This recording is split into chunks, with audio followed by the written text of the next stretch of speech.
Hey good morning everyone, this is Puneet here.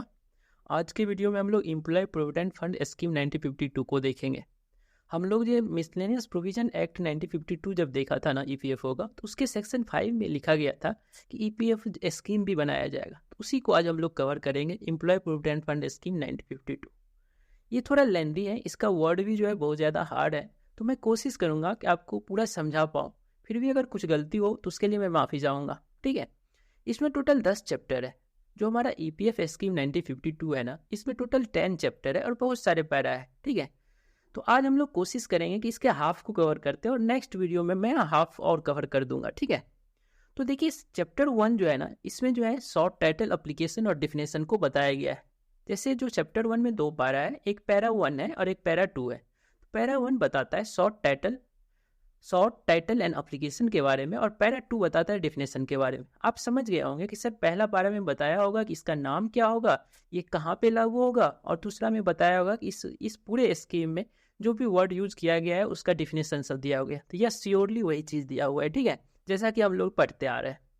इसके बाद chapter 2 है। चैप्टर 2 में जो है ना, board of trustee, executive committee और रीजनल कमेटी के गठन की बात की गई है, और इसके बारे में पूरा ये चैप्टर दिया गया है। क्योंकि सर ये बोर्ड ऑफ ट्रस्टी क्या होता है, देखिए हम लोग ने ईपीएफ एक्ट पढ़ा था ना, उसमें हम लोग ने देखा था कि जो ईपीएफओ का जो संगठन, ईपीएफओ जो बना है ना, उसका जो है मेन क्या है, बोर्ड ऑफ ट्रस्टी बनाया गया था ईपीएफओ एक्ट के द्वारा। और उसी बोर्ड ऑफ ट्रस्टी को कहा गया था कि आप स्कीम बनाइए, ठीक है। और उस स्कीम को हम लोग देखे थे कि 4 मार्च को एक्ट पास हुआ था, और फिर जाकर के नवंबर में जो है हमारा स्कीम बनता है, कि नहीं आया समझ में। तो बोर्ड ऑफ ट्रस्टी जो है ना, जितने भी हमारे स्कीम है ना ईपीएफओ का, ईपीएस स्कीम, ईडीएल स्कीम, और जो आज हम लोग पढ़ रहे हैं ईपीएफ स्कीम, इस तीनों को एडमिनिस्ट्रेशन करने के लिए बोर्ड ऑफ ट्रस्टी का गठन किया गया था। बोर्ड ऑफ ट्रस्टी को हेल्प करने के लिए एग्जीक्यूटिव कमेटी बनाया गया था, जिसको हम लोग ने सेक्शन 5A में देखा था एक्ट के द्वारा, ठीक है। और 5A में बोर्ड ऑफ ट्रस्टी था। उसके बाद रीजनल कमेटी का भी गठन किया गया है। तो रीजनल कमेटी जो है ना, रीजन के लेवल पे जो है, एक रीजन के लेवल पे जो है उसको जो है देख रेख करता है, इस पूरे एडमिनिस्ट्रेशन में एड एंड एडवाइस करता है किसको, बोर्ड ऑफ ट्रस्टी को। तो इसके बारे में पूरा चैप्टर 2 डिस्कस किया गया है। चैप्टर 2 में जो है ना बहुत सारे पैरा है, लेकिन देखिए इसमें जो इंपॉर्टेंट है, जैसे पैरा 3 है। पैरा 3 बोलता है election of the certain member of executive committee, कि इसमें जो एग्जीक्यूटिव कमेटी में मेंबर होते हैं ना, अभी मैं आपको जब अंदर जाऊंगा ना, तो मैं आपको बताऊंगा एग्जीक्यूटिव कमेटी में कैसे क्या होते हैं। तो एग्जीक्यूटिव कमेटी में जो एम्प्लॉयर और एम्प्लॉय के साइड का जो मेंबर होते हैं ना, एग्जीक्यूटिव कमेटी में जो एम्प्लॉयर और एम्प्लॉय के साइड के मेंबर जो होते हैं ना, उसका जो है चुनाव होता है। उस चुनाव के बारे में पैरा 3 बताया गया है। Not so much important, para को याद नहीं करना है, बस ये ध्यान रखना है। इसके बाद पैरा 4 जो है ना, वो रीजनल कमेटी के बारे में डिस्कस करता है। इसको याद रखना है कि पैरा 4 रीजनल कमेटी के बारे में डिस्कस करता है। मैं इसमें पूरा बताऊंगा कि रीजनल कमेटी में कितने सदस्य होते हैं, इसका क्या काम होता है, ठीक है। उसके बाद पैरा 5 में टर्म ऑफ ऑफिस की बात की गई है, मतलब बोर्ड ऑफ ट्रस्टी के मेंबर, एग्जीक्यूटिव कमेटी के मेंबर और रीजनल कमेटी के मेंबर का जो है कितने साल का पीरियड होगा, मतलब ये कितने साल तक अपने सीट पे रहेंगे, ठीक है। जो पैरा 6 है ना, इसके बारे में रेजिग्नेशन के बारे में बात की गई कि लोग रिजाइन अगर देंगे तो किसको देंगे, ठीक है, ये सब की बात की गई। उसके बाद पैरा 7 है।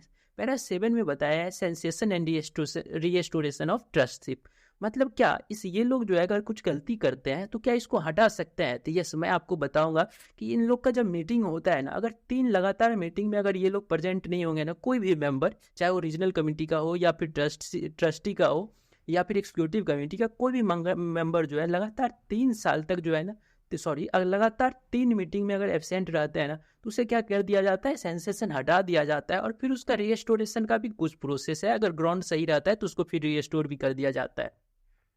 उसके बाद पैरा 8 में बताया गया है डिस्क्वालिफिकेशन के बारे में, कि क्या कोई मेंबर सबको डिस्क्वालीफाई किया जा सकता है, तो उसके बारे में मैं अंदर में बताऊंगा आपको। उसके बाद जो है, उसके बाद 10 है। 10 में बताते हैं एब्सेंट फ्रॉम इंडिया, अगर कोई इंडिया से बाहर जाते हैं, माने कि ये जितने भी हमारा बॉडी है, ये बोर्ड ऑफ ट्रस्टी या एग्जीक्यूटिव कमेटी या रीजनल कमेटी, अगर इसके मेंबर जो है ना अगर इंडिया से बाहर जाते हैं तो उसका क्या कुछ प्रोसेस होता है। तो मैं आपको बताऊंगा कि ये लोग जब इंडिया से बाहर जाते हैं ना, ये लोग जो है अपने जो चेयरमैन होते हैं ना, उनको बता के जाते हैं कि हम कब जा रहा हूँ, कब आऊँगा, ठीक है। लगातार 6 महीना से ऊपर के लिए अगर जाएंगे ना, तो इन लोग को सीट वैकेंट करना पड़ेगा, मतलब रिजाइन दे के जाना पड़ेगा। तो ये सब मैं अंदर में आपको बताऊंगा, ठीक है। उसके बाद लिखा हुआ है 11 में मीटिंग। इन लोग का जो मीटिंग होगा वो कैसे क्या होगा इसके बारे में बताऊंगा। पैरा 12 में दिया गया है notice of the meeting. Meeting करने से पहले नोटिस देना पड़ेगा ना सभी सदस्य को कि इतना तारीख को मीटिंग है, यहाँ पे है, ठीक है। उसके बाद पैरा 13 है। पैरा 13 में बोलता है कि इस मीटिंग को प्रिसाइड कौन करेगा। मतलब इस मीटिंग, जब कोई मीटिंग होगा ना तो उसमें एक प्रिसाइडिंग ऑफिसर होते हैं ना जो उसको लीड करते हैं, चेयरमैन रहते हैं, तो उसके बारे में बात की गई। पैरा 14 याद कर लीजिएगा, ठीक है। पैरा 14 बताता है क्वेरम के बारे में। क्वेरम क्या होता है कि जब मतलब एक मिनिमम नंबर ऑफ मेंबर, एक मीटिंग में कितना कम से कम मेंबर रहेगा जो मीटिंग चालू होगा। मतलब नहीं आया समझ में आपको? देखिए क्वेरम का मतलब होता है, ये लोकसभा राज्यसभा में हमेशा होते रहता है कि क्या होता है कि एक मीटिंग, मानिए कि जैसे मैं बताता हूँ बोर्ड ऑफ ट्रस्टी में कितने मेंबर है, 43 मेंबर है। तो क्या आपको लगता है कि दो लोग अगर आएंगे और वो लोग मीटिंग स्टार्ट कर देंगे, डिसीजन लेंगे, ऐसा चलेगा क्या? तो नहीं चलेगा, ठीक है। एक मिनिमम नंबर ऑफ मेंबर तय की गई है कि इतना लोग आएंगे ना तभी जो है वो मीटिंग होगा, कि नहीं आया समझ में? तो इसके बारे में डिस्कस किया गया पैरा 14 में। उसके बाद पैरा 14 का ए है जो उतना इम्पोर्टेंट नहीं है। उसके बाद पैरा 15 है, उसमें डिस्पोजल ऑफ बिजनेस। मतलब ये जो मीटिंग होगा ना उसमें कैसे डिस्पोज किया जाएगा बिजनेस, मतलब कौन सा, मतलब उस मीटिंग में जो भी चीज़ डिस्कस किया जाएगा ना उस सब को क्या किया जाएगा, उस सब के बारे में डिस्कस किया जाता है, ठीक है। उसके बाद पैरा 16 है कि उस मीटिंग में जो है मिनट्स ऑफ द मीटिंग में जो है किस किस पॉइंट पे मुद्दा पे बात होगा उस सब के बारे में डिस्कस करता है। पैरा 17 है, उसमें बताया जाता है कि act of the regional committee not invalid by the reason of, मतलब इसमें बताया गया है कि रीजनल कमिटी का कोई भी एक्ट जो है ना वो इनवैलिड नहीं, इतना इंपॉर्टेंट नहीं है, फिर भी आप सुन लीजिए कि पैरा 17 बताता है कि रीजनल कमिटी का कोई भी एक्ट जो है ना इनवैलिड नहीं कहा जाएगा इस ग्राउंड पे कि आपके कॉन्स्टिट्यूशन में कुछ डिफेक्ट है इस सब की वजह से। और 18 में बताता है फी एंड एलोवेंसेस सब के बारे में, मतलब ये इनके जो सदस्य होंगे ना उनका फी एलोवेंसेस सब क्या होंगे उसके बारे में डिस्कस करता है। तो हम लोग क्या देखें कि चैप्टर 2 जो है ना ये पूरा तीनों जो है board of trustee, executive committee और रीजनल कमेटी के बारे में डिस्कस करता है। मतलब इसमें कितने मेंबर होते हैं, ये कैसे रिजाइन करते हैं, कितने साल का इसका पीरियड होता है, कितने साल तक ये रहते हैं, कितने बार चुनाव लड़ते हैं, इस सब के बारे में बहुत सारे ऑब्जेक्टिव क्वेश्चन पूछे जाते हैं। तो ये सब हम लोग चैप्टर 2 में देखेंगे। इसके बाद चैप्टर 3 है। चैप्टर 3 में हम लोग देखेंगे appointment and power of the commissioner and other staff of board of trust. अभी जो हम लोग चैप्टर 2 में देखे ना कि ये तीनों कमिटी बनाया जाएगा, तो उसी का जो है ना पावर के बारे में चैप्टर 3 डिस्कस करता है। जैसे देखिए पैरा 19 लिखा हुआ है कि central provident fund commissioner and financial adviser and the chief account officer. मतलब पैरा 19 में ये 3 पोस्ट के बारे में दिया गया, जो हम लोग का CPFC होता है और उसके बाद फाइनेंशियल एक एडवाइजर होते हैं और एक चीफ अकाउंट ऑफिसर होते हैं। ये 3 सबसे बड़े पोस्ट कह सकते हैं कि हमारे EPFO का होते हैं, जिसको सेंट्रल गवर्नमेंट जो है नियुक्त करते हैं। आपको पता होना चाहिए ये तीनों मेंबर जो होते हैं ना ये सेंट्रल गवर्नमेंट के अकॉर्डिंग चलते हैं, ये सेंट्रल गवर्नमेंट। यही बात की गई है पैरा 19 में कि मतलब ये तीनों एक ऐसा काम करेगा जो सेंट्रल गवर्नमेंट ने इनको आदेश दिया है, ठीक है। उसके अलावा कुछ काम नहीं करेंगे बिना सेंट्रल गवर्नमेंट से परमिशन लिए हुए। पैरा 19 में ये तीनों ऑफिसर के बारे में डिस्कस किया जाता है, CPFC, financial adviser and chief account officer. Para 20 जो है ओमिटेड है। पैरा 21 में डिस्कस किया गया opening of regional and other office.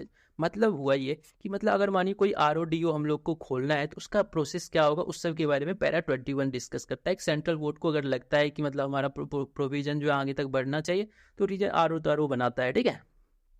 Para 22 है। पैरा 22 बताता है secretary of the central board and regional committee. मतलब जो हमारा सेंट्रल बोर्ड ऑफ ट्रस्टी है ना उसका सेक्रेटरी कौन होगा और हमारा जो रीजनल कमेटी है ना उसका सेक्रेटरी कौन होगा, पैरा 22 डिस्कस करता है, ठीक है। ये याद रखिएगा, ठीक है। पैरा 22 जो है इंपॉर्टेंट है क्योंकि हम लोग को बताता है ना कि सेंट्रल बोर्ड ऑफ ट्रस्टी का जो है सेक्रेटरी कौन होगा। तो हम लोग जानते हैं CPFC होता है और रीजनल कमेटी का सेक्रेटरी कौन होगा, तो रीजनल कमेटी का सेक्रेटरी कौन होता है, तो RPFC होता है, ठीक है। तो उसके बाद 22 का A है appointment of the officer and employ of the central board. इसमें अपॉइंटमेंट के बारे में बात की गई है कि अगर मतलब हमारा जो सेंट्रल बोर्ड ऑफ ट्रस्टी है वो हम लोग पढ़े थे ना कि सेक्शन 5D में अपॉइंटमेंट ऑफ ऑफिसर की बात की गई है, जिसमें हम लोग ने पढ़ा था कि सेंट्रल बोर्ड ऑफ ट्रस्टी जो है ऑफिसर को नियुक्त करते हैं। तो उसके बाद इसी के बारे में जो है 22A में डिस्कस किया गया है, ठीक है। उसके बाद 23 पारा है, इसमें कहा था कि information of appointment to the central board. मतलब इसमें कुछ कहा गया है कि RPFC और RPFC से ऊपर का जो भी पोस्ट होगा ना उसको अपॉइंटमेंट तो CBT करेंगे और उसको सेंट्रल बोर्ड के चेयरमैन करेंगे और जो है उसको जो है ना वो क्या करेंगे फिर CBT के सामने रखेंगे। तो इसके बारे में डिस्कस किया गया है कि इसमें 23 में, ठीक है। उसके बाद 24 में पावर को डिस्कस किया गया है कि ये CPFC का पावर क्या होगा, administration and financial power of commissioner.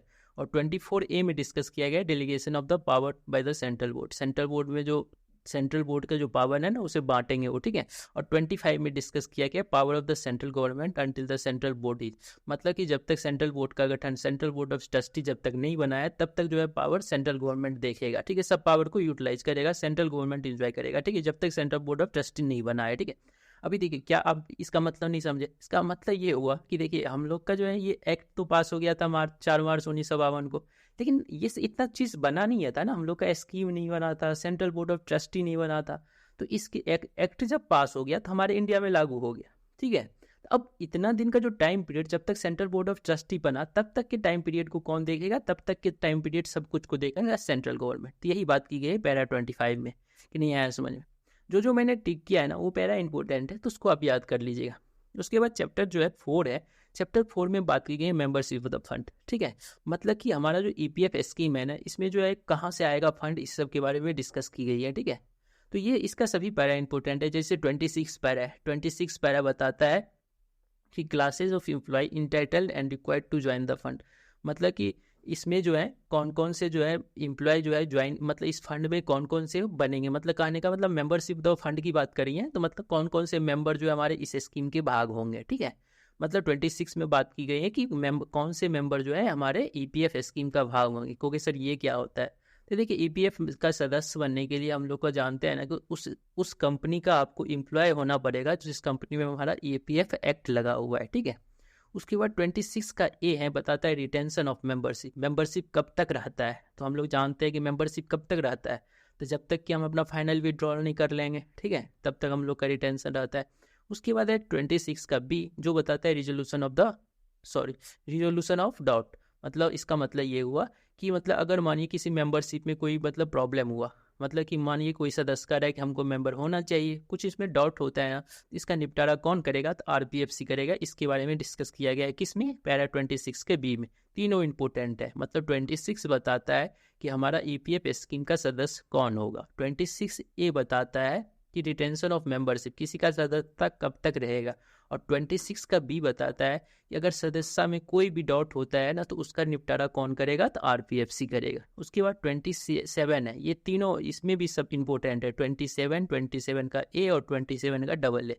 27 बोलता है किसी एम्प्लॉय को एग्जेम्पशन कैसे मिलता है, मतलब कि हमारे स्कीम से वो निकलना चाहता है, ठीक है, तो उसको कैसे मिलेगा उसके बारे में 27 डिस्कस करता है। 27 ए डिस्कस करता है क्लासेज ऑफ एम्प्लॉयमेंट के बारे में, मतलब क्लासेज ऑफ एम्प्लॉय के बारे में, मतलब हुआ कि ये देखिए अगर कोई एम्प्लॉय एक निकलना चाहता है ना, 1 या 10 निकलना चाहता है ना, वो 27 बताता है।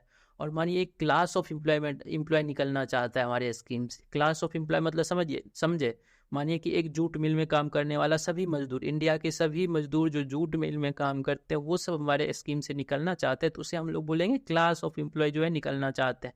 उसके एग्जेम्पशन की चर्चा 27 के ए में की गई है, और 27 के डबल ए में डिस्कस किया गया term and condition of exemption के क्या टर्म एंड कंडीशन होते हैं, ठीक है, तो ये मैं आपको बताऊंगा उसके अंदर में क्या सब लिखा गया है, ठीक है। 28 में बताया गया transfer of accumulation for the, मतलब इसका मतलब ये हुआ 28 पैरामीटर बताया गया है कि जब मानिए कि किसी कंपनी को मानिए एग्जेम्पशन मिला था, ठीक है, अब वो कंपनी का एग्जेम्पशन कैंसिल हो गया, एग्जेम्पशन कैंसिल हो गया, अब जो होगा अगर मानिए कैंसिल हो गया तो अब जितने भी उसके मेंबर हैं ना हमारे पीएफ का मेंबर बन जाएंगे, ठीक है, और जितना भी रुपया वहाँ पड़ा हुआ था अब हमारे फंड में आ जाएगा और हम सबके पीएफ अकाउंट में जोड़ देंगे, ठीक है।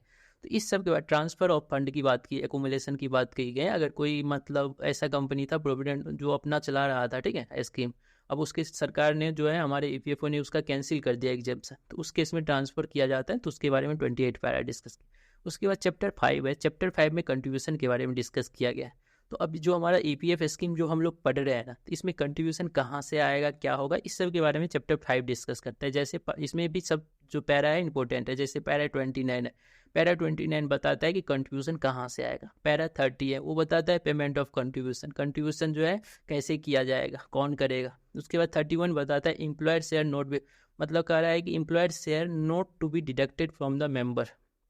हमने पढ़ा था कि ईपीएफ जो हमारा है ना, ईपीएफ स्कीम के लिए जो है 12% जो है एम्प्लॉयर जो हम कंट्रीब्यूशन लेते हैं ना, उसमें से हमने क्या देखा था, तो देखिए सिंपल सा याद रखिए कि जो 12% हमने किससे लिया है, मेंबर का काटा है, और 12% हमने कंपनी का काटा है। तो जो 12% मेंबर का काटा ना वो डायरेक्ट पीएफ में रहेगा, मतलब ईपीएफ स्कीम में रहेगा, इसमें रहेगा, ठीक है। और जो 12% हमने कंपनी से लिया है ना, उसमें से 8.33% पेंशन में भेज देंगे, और जो बचा हुआ है ना वो भी पीएफ में जमा कर देंगे। कि नहीं आया समझ? तो यही पे मतलब पैरा 31 यही कह रहा है कि जो कंपनी को जमा करना है ना, ऐसा नहीं करे कि कंपनी जो है सदस्य के ही मतलब खाते से काट करके जमा हमको करे, तो ऐसा नहीं करना है। ठीक है, कंपनी को खुद देना है, मतलब कंपनी पे ही एक बर्डन होता है। इसीलिए आपको पता होना चाहिए कि ये जो 20% का जो सीलिंग लगाया गया है ना, क्यों लगाया गया है? इसीलिए लगाया गया है ताकि जो है छोटी छोटी कंपनी जहाँ पे 5-10 एम्प्लॉय है ना, वो इस बर्डन को, उसको बर्डन हो जाता है ना। समझिए कि आप ही एक कंपनी खोले, आप कंपनी खोले और उसमें मानिए कि एम्प्लॉयमेंट आपने दिया किसी लोगों को, और आप अगर मानिए पीएफ का उसको मतलब मेंबर बना देते हैं, तो आपको क्या होगा कि उसके वेजेज का 12% पीएफ में जमा करना पड़ेगा, क्योंकि एज ए कंपनी आपको जमा करना पड़ता है 12%। इसीलिए छोटे छोटे कंपनी सबको इससे हटाया गया, मतलब 20 से कम एम्प्लॉय वाली कंपनी सबको हटाया गया ताकि एक बर्डन हो।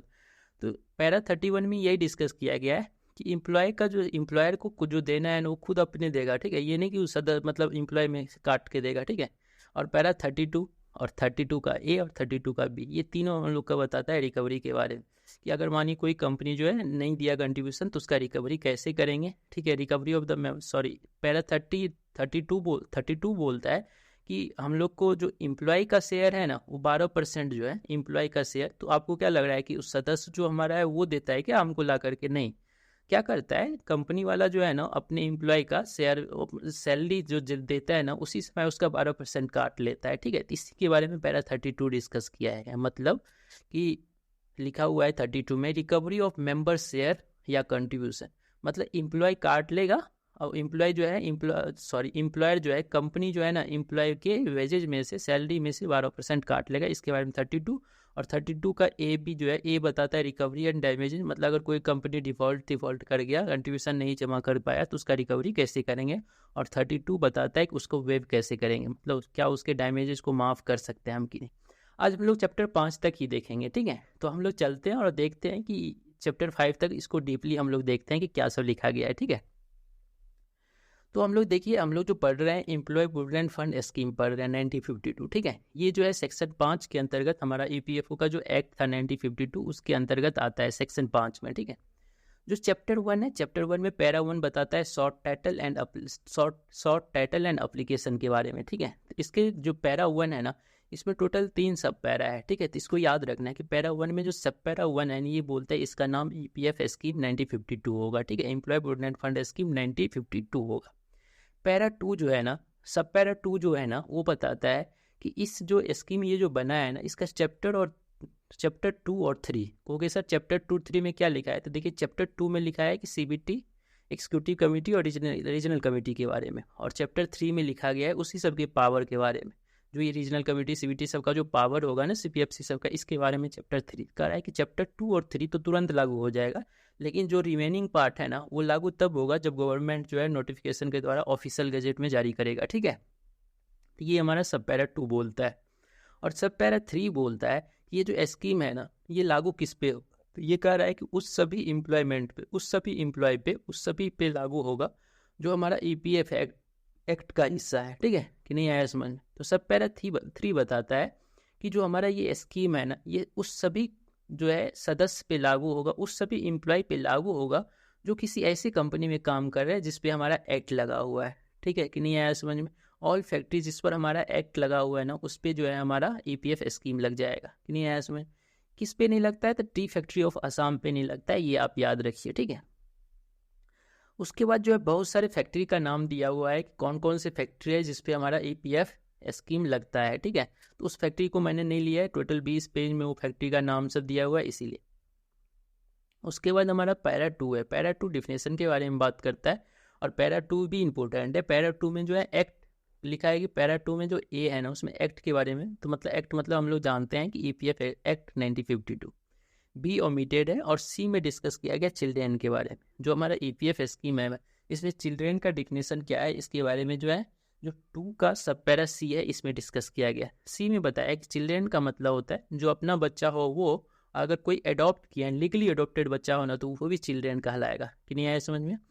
कोई अपना अगर किसी सदस्य का बच्चा है, तो वो तो उसका अपना बच्चा हुआ। ठीक है, और अगर वो लीगली कहीं से अडॉप्ट किया है ना, कोई पर्सनल लॉ या किसी के अकॉर्डिंग, तो वो भी बच्चा उसका अपना बच्चा चिल्ड्रेन के कैटेगरी में आएगा। ठीक है, तो चिल्ड्रेन का डिफिनेशन आप समझ गए होंगे। इसके बाद जो डी में है ना, डी में कमिश्नर को डिस्कस किया गया है। तो हम लोग कमिश्नर के बारे में लिखा है। कमिश्नर का मतलब वो हुआ जो हम लोग EPF एक्ट 1952 में सेक्शन 5D में देखे थे। ठीक है, कमिश्नर का डिफिनेशन। ठीक है, उसके बाद बताया गया है कॉन्टीन्यूस सर्विस के बारे में। कॉन्टीन्यूस सर्विस का मतलब क्या हुआ कि एक ऐसा सर्विस जो अनइंटरप्टेड हो।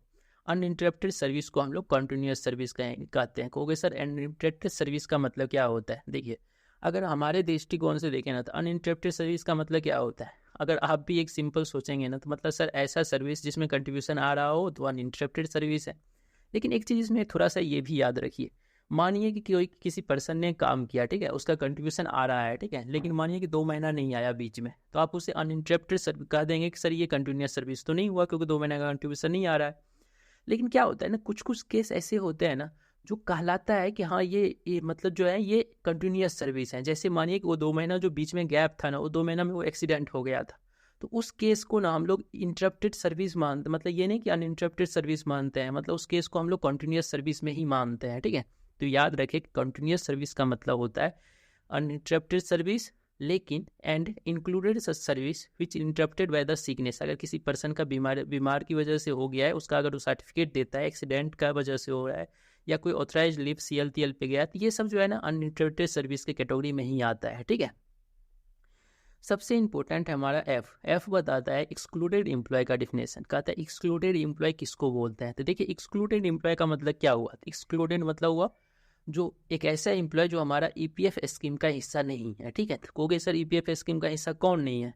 तो देखिए, कोई भी पर्सन जो हमारा EPF स्कीम का पहले हिस्सा था, लेकिन अब जो है फॉर्म 19 ले लिया, फाइनल सेटलमेंट कर लिया, तो फाइनल सेटलमेंट कर लिया तो हमारा EPF स्कीम का हिस्सा से हट गया आपको कि नहीं आया समझ में।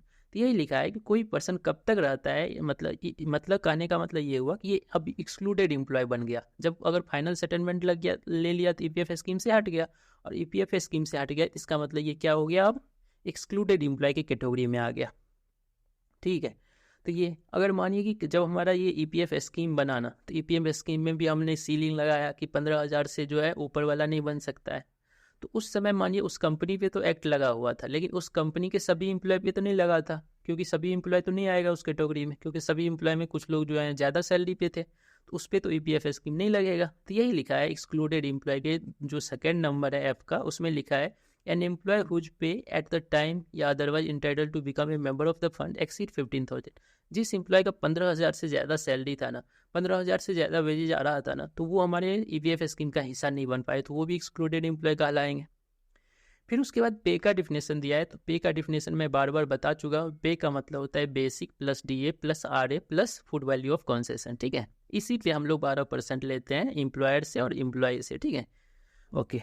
उसके बाद जो है ना, एक्सक्लूडेड एम्प्लॉय में एक अप्रेंटिसशिप भी आता है। अगर मानिए कोई अप्रेंटिसशिप करने के लिए किसी कंपनी में ज्वाइन किया, तो अभी अप्रेंटिसशिप का मतलब क्या होता है, उसको सरकार ने जो है उसको स्किल बढ़ाने के लिए भेजा है किसी कंपनी में। ठीक है, तो अप्रेंटिसशिप एक्ट 1961 के द्वारा जो भी आएगा ना, वो भी एक्सक्लूडेड एम्प्लॉय कहलाएगा। तो एक्सक्लूडेड एम्प्लॉय का मतलब ये हुआ कि वैसा एम्प्लॉय जो हमारा EPF स्कीम का हिस्सा नहीं है। तो कहोगे सर कौन कौन नहीं है, तो जो फाइनल सेटलमेंट ले लिया वो भी हमारा हिस्सा नहीं है, जिसका 15,000 से ज़्यादा का सीलिंग था वो भी हमारा हिस्सा नहीं है, कोई अप्रेंटिस है तो वो भी हमारा हिस्सा नहीं है। तो ये एक्सक्लूडेड एम्प्लॉय हो गया। ठीक है, अब उसके बाद 2G है। 2G में चर्चा की गई फैमिली के बारे में। तो देखिए, हमारा PF स्कीम जो है, हमारा जो हम लोग आज पढ़ रहे हैं EPF स्कीम, ठीक है, एम्प्लॉय प्रोविडेंट फंड स्कीम, इसमें फैमिली का डिफिनेशन बोलता है in case of male member, अगर कोई मेल सदस्य है ना, तो उसका फैमिली जो होता है ना, उसका वाइफ होता है, उसका बच्चा होता है, उसका डिपेंडेंट पेरेंट होता है, और उसके डिसीज सन का जो वाइफ और चिल्ड्रेन होगा तो वो होता है। ठीक है, फीमेल के केस में एक बढ़ जाता है कि फीमेल के केस में जो डिपेंडेंट पेरेंट है ना, वो दोनों साइड का हो जाता है, उसका अपना भी हो जाता है, उसके ससुराल का भी हो जाता है। कि नहीं आया समझ में। मतलब हुआ ये कि फैमिली का डिफिनेशन जो बताया गया है EPF स्कीम में, उसमें बताया गया है in case of male member, अगर मानिए एक सदस्य मेल है ना, तो उसका जो वाइफ होगा वाइफ, उसका जो बच्चा होगा बच्चा, उसका जो डिपेंडेंट पेरेंट होगा वो। ठीक है, ये सब फैमिली के डिफिनेशन में आएंगे। ठीक है, उनका फैमिली कहलाएंगे उस सदस्य का। और साथ ही साथ मानिए कि उस सदस्य का जो डिसीज्ड सन था ना, उसका विडो जो है, मतलब उसका जो विडो है और बच्चा जो है वो भी है ना, तो वो भी डिपेंडेंट कहलाएंगे। ठीक है, मतलब वो भी हमारे फैमिली डिफिनेशन में आएंगे। इसी तरह जो है in case of female member में एक एक्स्ट्रा जुड़ जाता है। क्या जुड़ जाता है? तो फीमेल के केस में कहा जाता है कि डिपेंडेंट पेरेंट में दोनों आ जाएगा। उस फीमेल का हो सकता है, उस फीमेल का अपना जो पेरेंट है, अपना जो एक्चुअल जहाँ से जो मतलब जो उनको जन्म दिया है, तो वो भी पेरेंट जो है कहलाएंगे फैमिली के डिफिनेशन में, और जो ससुराल में है मम्मी पापा, वो भी जो है कहलाएंगे फैमिली के डिफिनेशन में। ठीक है, तो आई थिंक फैमिली का डिफिनेशन आप समझ गए होंगे, जो हमारे ईपीएफ स्कीम और ईडीएल स्कीम में दोनों में सेम है। ठीक है, अब देखिए एक चीज़ इसमें लिखा गया है कि जो हमारा जो है ना, मतलब अगर मानिए कोई मतलब सदस्य है, ठीक है, अपने फैमिली के डिफिनेशन से अपने वाइफ को हटाना चाहता है, तो वाइफ को हटा सकता है क्या? तो देखिए वाइफ जो होता है ना, वो हमेशा नेचुरल फैमिली में फैमिली के डिफिनेशन में आता है। तो वाइफ को अगर हटाना है तो जब तक डाइवोर्स नहीं होगा ना, तब तक नहीं हटा सकता है। ठीक है, मेल केस में बोल रहा हूँ मैं। In case of the male member, if अगर वो हटाना चाहता है अपने वाइफ को फैमिली के डिफिनेशन से, तो उसको हटाने के लिए उसको एक लीगली मतलब डाइवोर्स लेना पड़ेगा। ठीक है, और अगर in case of female member में जो है ना, थोड़ा सा इसको जो है रिलैक्स किया गया है। फीमेल मेंबर के केस में कहता है कि अगर वाइफ जो है ना अपने हस्बैंड को हटाना चाहता है ईपीएफ स्कीम के फैमिली के डिफिनेशन से, मतलब ईपीएफ स्कीम में जो बेनिफिट मिलता है ना, उसके स्कीम उससे हटाना चाहता है ना अपने हस्बैंड को, तो हटा सकता है। एक एप्लीकेशन देना पड़ेगा कमिश्नर को, और कमिश्नर उसे एक्सेप्ट कर लेगा तो उसे हटा सकता है। ठीक है, और फिर अगर मानिए उसको लगा कि मतलब फिर से हस्बैंड को जोड़ देते हैं, तो ऐसा कर सकता है एक एप्लीकेशन से, उसके लिए डाइवोर्स की जरूरत नहीं है। ठीक है, तो थोड़ा रिलैक्स किया गया है in case of female member. ठीक है, ओके। 2KH में फाइनेंशियल ईयर का डिफिनेशन दिया गया है। फाइनेंशियल ईयर का मतलब हुआ 1 अप्रैल, मतलब 1 अप्रैल से लेकर 31 मार्च तक। 2KI में गवर्नमेंट सिक्योरिटी के बारे में बताया गया है। गवर्नमेंट सिक्योरिटी का मतलब हुआ पब्लिक डेब्ट एक्ट 1944 के अंदर जो सिक्योरिटी है उसके बारे में। 2J में इंस्पेक्टर की बात किया गया है। 2J में इंस्पेक्टर, तो इंस्पेक्टर का मतलब क्या हुआ? तो जो हम लोग को सेक्शन 13 में जो है हमारा ईपीएफ एक्ट 1952 पढ़े थे ना, तो उसमें सेक्शन 13 में इंस्पेक्टर के बारे में दिया गया और बताया गया कि इंस्पेक्टर क्या होगा, क्या काम होगा। ठीक है, मैंने ईपीएफ एक्ट जब पढ़ाया था ना, तो उसमें थोड़ा ही बताया था इंस्पेक्टर के बारे में। अगर मैं बताऊंगा, मतलब एक वीडियो बनाऊंगा ईपीएफ एक्ट के बारे में, तो उसमें मैं क्लियर करूंगा कि इंस्पेक्टर का क्या काम होता है, क्या सब करता है। ठीक है, 2K में डिस्कस किया है क्वार्टर के बारे में। हम लोग जानते हैं एक साल में 4 क्वार्टर होते हैं, 1 जनवरी से लेकर अप्रैल तक, 1 अप्रैल तक का जो क्वार्टर होता है फर्स्ट क्वार्टर होता है। क्वार्टर का डिफिनेशन 2K में दिया गया है। ठीक है, अब उसके बाद 2KK है। 2KK में सीजनल फैक्ट्री का डिफिनेशन दिया है। कहोगे सर सीजनल फैक्ट्री क्या होता है? तो देखिए सबसे पहले तो फैक्ट्री आप समझिए कि फैक्ट्री का मतलब होता है जहाँ पे मैन्युफैक्चरिंग होता है। फैक्ट्री मतलब होता है जहाँ पे मैन्युफैक्चरिंग होता है, उसे हम लोग फैक्ट्री बोलते हैं। और सीजनल फैक्ट्री का मतलब क्या हुआ कि मतलब एक ऐसा मैन्युफैक्चरिंग कंपनी जो सीजनल है, मतलब ये नहीं है कि वो हर साल चलता है। ठीक है, हर साल नहीं चलता है। जैसे यहाँ दिया गया है कि सीजनल फैक्ट्री मतलब वैसा फैक्ट्री जो इंगेज हो शुगर में, रबर बनाने में, इंडिगो बनाने में, फ्रूट वेजिटेबल को मतलब प्रिजर्व करने में, राइस मिलिंग इंडस्ट्री हो गया, दाल मिलिंग इंडस्ट्री हो गया। ठीक है, तो ये सब जो है, टमाकू लीफ जो है ये हो गया, टाइल्स इंडस्ट्री हो गया, इस सब के जो केस है ना ये सीजनल फैक्ट्री है। हो गया 2KK में दिया गया है इसके बारे में। ठीक है, आइसक्रीम इंडस्ट्री हो गया, क्योंकि आइसक्रीम जो है गर्मी में चलता है, ठंडा में नहीं चलता है। तो ये क्रीम वाला जो कंपनी जो है आइसक्रीम, मतलब इस तरह की जो कंपनी है ना, वो एक सीजन में चलते हैं। कहोगे सर ये पढ़ने से कुछ फ़ायदा है क्या? देखिए क्या होता है ना, एक चीज़ है हमारे पीएफ स्कीम में कि मतलब सीजनल एम्प्लॉय जो होता है ना, उसका अगर 6 महीने का भी कंट्रीब्यूशन आता है ना, तो उसको हम लोग 1 साल मानते हैं। ठीक है, इसीलिए हम लोग ये पढ़ते हैं। ठीक है, क्योंकि सीजन में काम किया ना, तो उसको हम लोग 1 ईयर मान सकते हैं उसके सर्विस को। और 2K में 2KK में डिस्कस किया गया सीजनल एस्टेब्लिशमेंट के बारे में। तो देखिए हम लोग पहले पढ़े थे 2KK में पढ़े थे सीजनल फैक्ट्री के बारे में। फैक्ट्री होता है मैन्युफैक्चरिंग करना, और ये एस्टेब्लिशमेंट है। यहाँ पे दिया है कि प्लांटेशन ऑफ टी, मतलब जो टी को उगाता हो, कॉफ़ी को उगाता हो, रबर को उगाता हो। ठीक है, कार्डमम, पीपर, coffee cutting, coffee curing establishment, तो ये सब इंडस्ट्री, इस एस्टेब्लिशमेंट जो है ना हमारे सीजनल एस्टेब्लिशमेंट कहलाएंगे। तो फैक्ट्री और एस्टेब्लिशमेंट में डिफरेंस समझे ना क्या है। 2L में डिस्कस किया गया है ट्रस्टी मतलब क्या होता है। तो ट्रस्टी मतलब होता है सेंट्रल बोर्ड ऑफ ट्रस्टी। और 2M में बोला गया है कि जो भी और भी कुछ अगर इस स्कीम में वर्ड आया ना, तो उसको आप समझिएगा ईपीएफ एक्ट का जो डिफिनेशन था ना वही समझिएगा। ठीक है, तो ये हम लोग का जो है ना चैप्टर 1 खत्म हो गया। ठीक है, तो चैप्टर 1 में जो है ना शॉर्ट टाइटल, एप्लीकेशन और डिफिनेशन दिया गया था। मैंने आई थिंक सब कुछ बता दिया। आई होप कि आप लोग समझे होंगे। ठीक है, उसके बाद चैप्टर 2 है। चैप्टर 2 में जो है ना, इससे बहुत सारा ऑब्जेक्टिव क्वेश्चन पूछे जा सकते हैं। ठीक है, क्योंकि बोर्ड ऑफ ट्रस्टी हो गया, एग्जीक्यूटिव कमेटी हो गया, रीजनल कमेटी हो गया, इसके बारे में डिस्कस करता है चैप्टर 2। तो चैप्टर 2 में जो पैरा 3 है ना, पैरा 3 बताता है election of certain member of executive committee. ठीक है, तो कहोगे सर ये क्या होता है। देखिए एग्जीक्यूटिव कमेटी में कौन कौन होते हैं ये हमको पहले बताए थे। एग्जीक्यूटिव कमेटी में क्या होता है, चेयरमैन होते हैं, ठीक है, चेयरमैन होते हैं।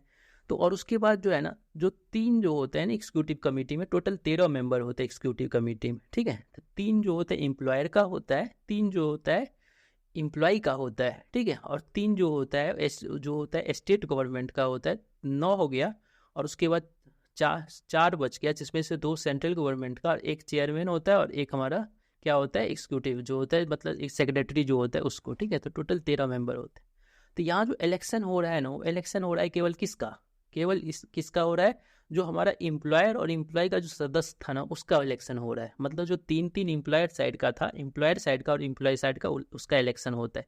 इसीलिए यहाँ लिखा है certain member of executive committee. कि नहीं आया समझ में। तो यहाँ पे जो इलेक्शन होता है वो कौन किसकी होती है, तो एम्प्लॉयर के साइड का जो 3 मेंबर होते हैं उसका इलेक्शन होता है, और एम्प्लॉय की साइड का 3 मेंबर जो होते हैं उसका इलेक्शन होता है। कहोगे सर ये चुनाव में लड़ता कौन है। तो देखिए हमारे इंडिया में बहुत सारे जो है ना एम्प्लॉय के लिए बहुत सारे संगठन बने, और बहुत सारे जो है कंपनी के लिए भी संगठन बने।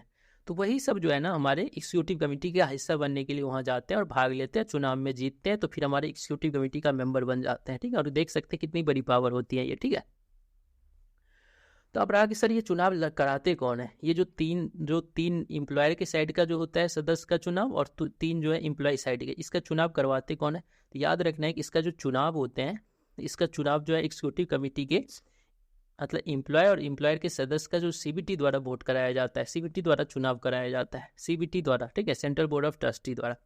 अब कहोगे सर इस चुनाव में प्रोसेस क्या होता है। तो देखिए अगर मानिए कि तीन सीट खाली है, ठीक है, किसका, एम्प्लॉयर का, और 3 खाली है एम्प्लॉय का, तो अगर 3 मेंबर पार्टिसिपेट करेंगे तो वैसे ही हो जाएंगे, उसमें वोटिंग कराने की ज़रूरत ही नहीं है। लेकिन मानिए अगर ज़्यादा पार्टिसिपेंट है तब उसमें वोट कराना पड़ता है, और वोट में जो जीतता है उसको जो है उस सीट मिलता है। ठीक है, और मानिए कि वोट अगर बराबर हो जाता है 2 लोग के बीच में, तो कास्टिंग वोट डालने का अधिकार जो होता है किसके पास होता है, chairman of the central board of trustee.